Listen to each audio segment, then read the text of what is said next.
The day the signal die, rise, or fall.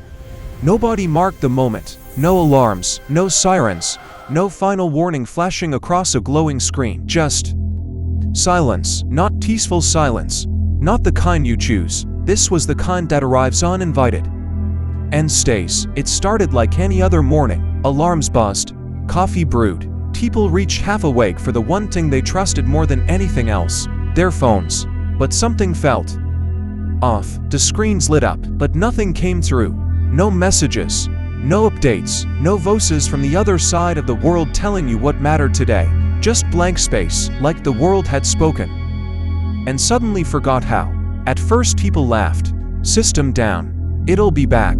Give it a minute. But minutes stretched into something heavier, something uncomfortable. By noon, the laughter disappeared. The city started to stutter. Traffic lights blinked like confused eyes.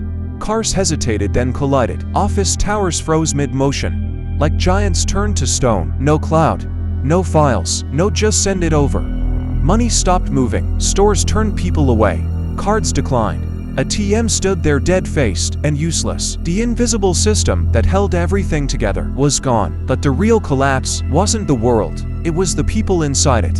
A teenage boy sat on his bed, phone in hand, screen glowing. No music, no videos, no escape. Just himself. For the first time in years, he heard his own thoughts, and they were loud. Too loud. A woman sat in her car at an intersection she had driven 1,000 times. Her GPS was gone. She looked around. The streets felt unfamiliar, like a dream she used to know. Her hands tightened on the wheel. How do I get home? No answer. A man stared at his phones. Didn't know what to say without rehearsing it first. Didn't know how to exist without being watched. But something strange started to happen. A man pulled a chair into his yard. Just sat. No phone, no distraction.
Dates, no system down. It'll be back.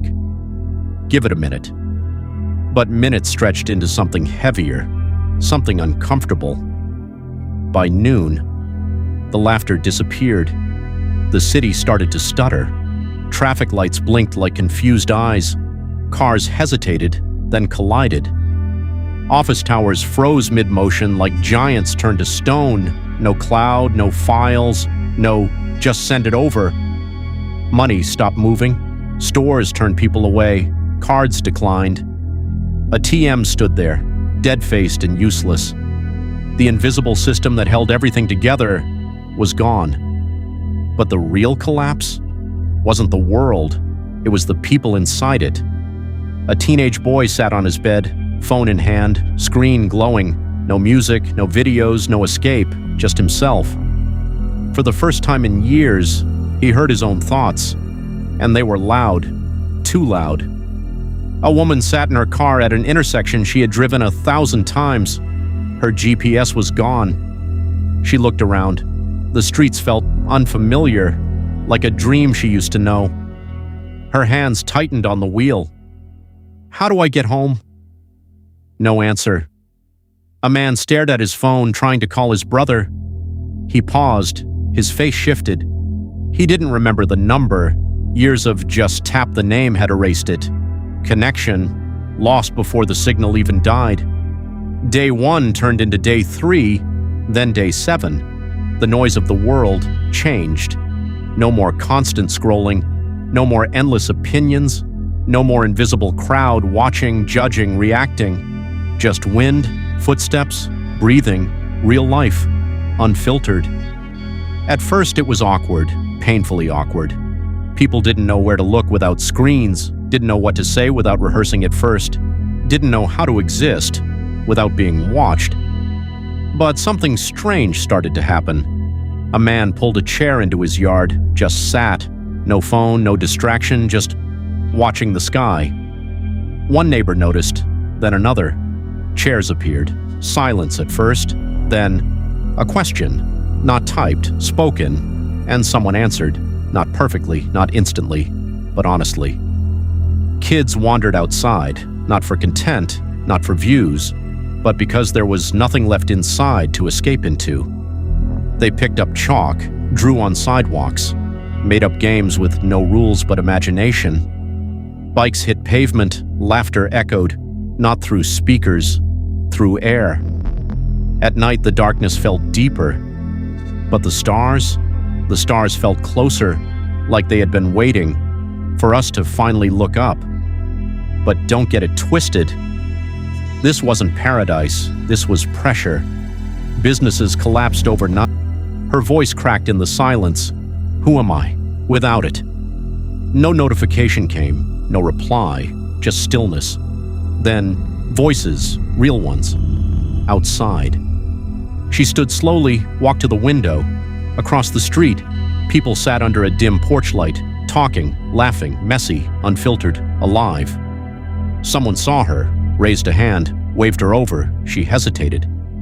This was different. No edits, no filters, no control, just truth. She stepped outside, walked across the street, sat down, and when it was her turn to speak, she didn't perform. She didn't perfect it. She just told it, her story.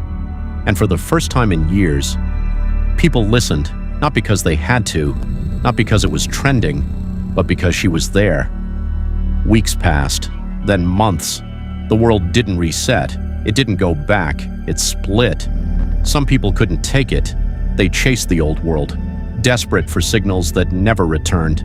They faded into frustration, anger, emptiness. For them, it was fall, but others adapted, slowly, painfully, but powerfully. They remembered things again. Phone numbers, street names, faces. They built routines without notifications, relationships without screens. Time stopped being something to scroll past and became something to feel again. Conversations grew longer,